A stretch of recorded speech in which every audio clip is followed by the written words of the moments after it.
You know what, guys? What? You know what? What? You guys know what? What? I don't know what. There's a hot debate happening right now. Oh, yeah? Hottest debate going. What's the hot debate? Airports. John Wayne debate. Austin expansion. Pittsburgh. Blah, blah, blah, blah, blah. We're here to look at the John Wayne thing. Oh, okay. What's that? What's wrong? You don't know what's wrong? Let's see. So we got to get to the John Wayne section of this because there's a bunch of other bullshit. Blah, blah, blah, blah, blah. Let's just do a search for John Wayne here. It was up there. I know. I mean, I know it was up there, but where is it in the body of the article? Okay. I guess you're right. In airport news, some are questioning whether Orange County's John Wayne Airport, get out of here, stupid video, should get a new name.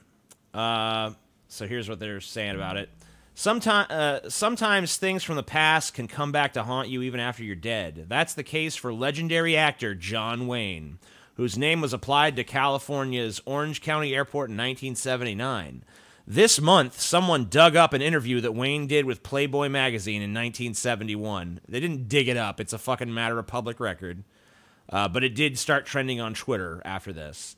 And his comments range from politically incorrect to grossly offensive by contemporary standards. By contemporary standards. That led the Los Angeles Times to run an editorial urging the Orange County officials to rename their airport, claiming that the 1971 interview shows Wayne to be an outspoken racist and homophobe.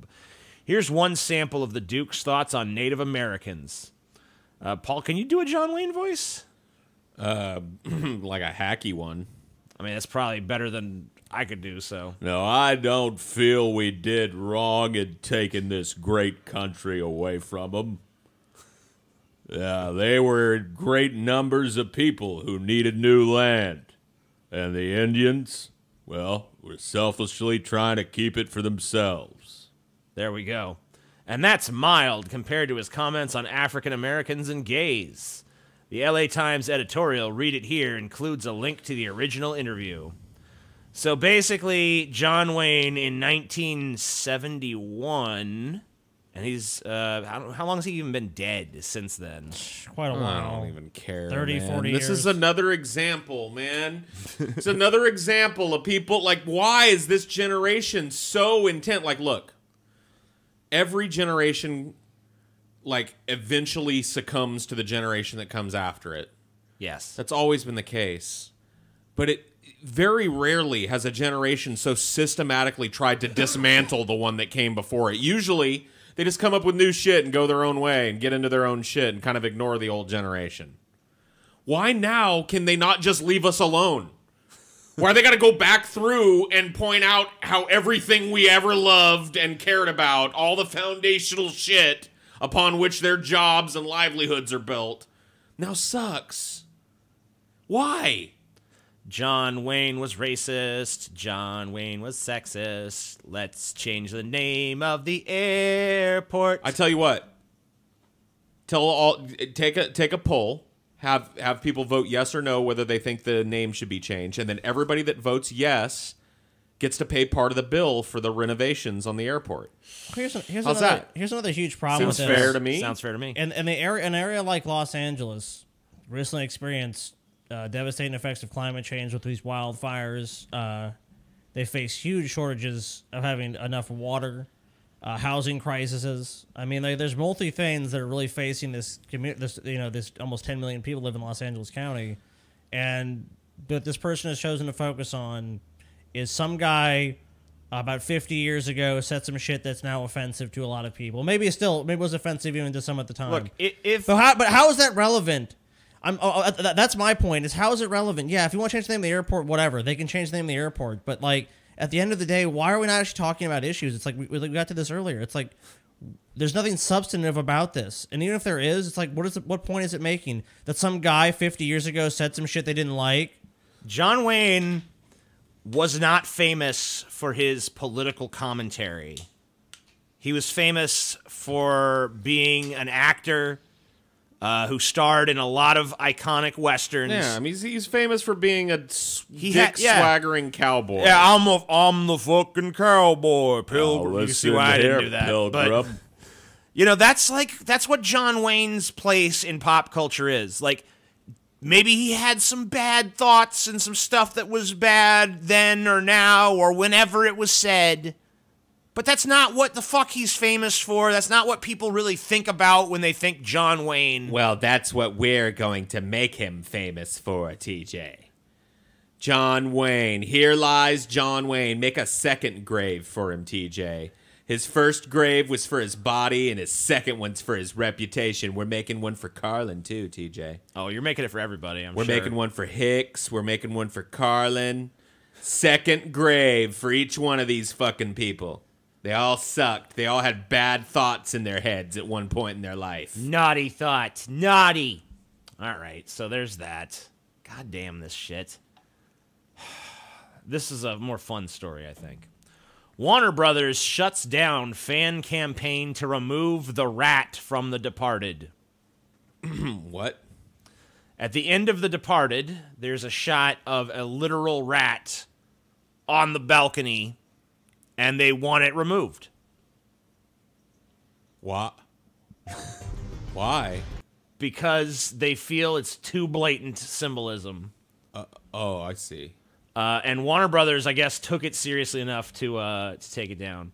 Oh, here's really? Yeah, here's the actual video of the guy talking about it.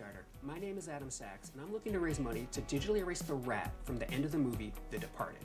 Now, The Departed is a great Scorsese gangster movie about a South Boston gang trying to find the police informant, or rat, within their ranks. But unfortunately, the movie has one giant, glaring flaw. In the last shot, Scorsese has an actual rat crawl across screen. The rat symbolizes rats. I mean, I get that this was just a studio film for Scorsese, but it is insane to me that he would end any movie with such a painfully on-the-nose metaphor. Which is why in the tradition of Steven Spielberg and George Lucas digitally altering their movies after the fact, I want to digitally erase the rat from the end of The Departed. But unlike— Can we digitally erase your dumb fucking ass from the world, please? And anybody who gave money to this fucking Kickstarter, please? It's another example of people having to go back through shit and fix it. Fuck you. We gotta fix it. You know what, dude? How about this, P-Brain? How about this great film mind? Yeah, you're right. The symbolism is a little on the nose. Do you think a thinker like Scorsese might think that? Do you think maybe he's inviting us to make comparisons, not only to the fact that one of the dudes that dies in the end of the movie was a fucking rat, but how that comparison actually like lines up with the actual animal of the rat? How the rat is still around, even though the rat is dead, there's always another rat. That's just off the top of my fucking head. In 15 seconds, film school student. I always just thought of it as kind of like a cute joke at the end of the movie, like, it's a real rat, you know? It was like a little nudge, like wink, wink, nudge, nudge, you know? But I don't know, dude. I didn't take it as a joke. I thought it was funny, so I laughed at it. But what's wrong with on-the-nose symbolism? That's another thing. I'm sorry. What's fucking one wrong? of my favorite movies of all time, as you guys know, is They Live, which is a movie that's entirely on-the-nose symbolism throughout.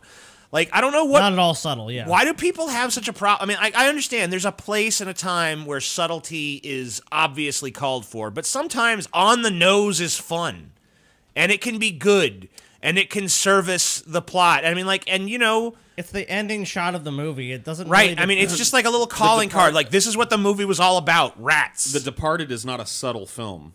It's not a film about subtlety.